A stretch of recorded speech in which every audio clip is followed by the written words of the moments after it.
নারীদের নিরাপত্তা এবং ওই চাকরির জন্য চাকরি নিয়ে নিরাপত্তা এবং ওই রাত্রেকালীন যে জব করবে সেইগুলো নিয়ে অভিযোগ করছে, আন্দোলন করছে সেই বিষয়ে ডাটা তো দিয়েছি আমি বিধানসভা।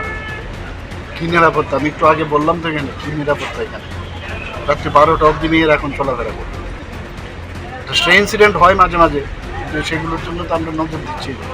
ওদের কোনো কাজ নেই, এখন বসে বসে এইগুলোই ভাবছে, এগুলো করে মানুষের মানে তাদের অ্যাট্রাকশনের জন্য সব কাজ।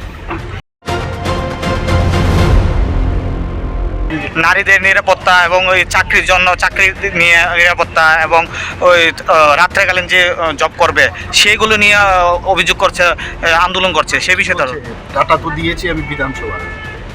কি নিরাপত্তা? আমি একটু আগে বললাম তো, এখানে কি নিরাপত্তা? এখানে রাত্রি 12টা অবধি মেয়ের এখন চলাফেরা করবে। সে ইনসিডেন্ট হয় মাঝে মাঝে, সেগুলোর জন্য তো আমরা নজর দিচ্ছি। ওদের কোনো কাজ নেই, এখন বসে বসে এইগুলোই ভাবছে, এগুলো করে মানুষের মানে তাদের অ্যাট্রাকশনের জন্য সব কাজ।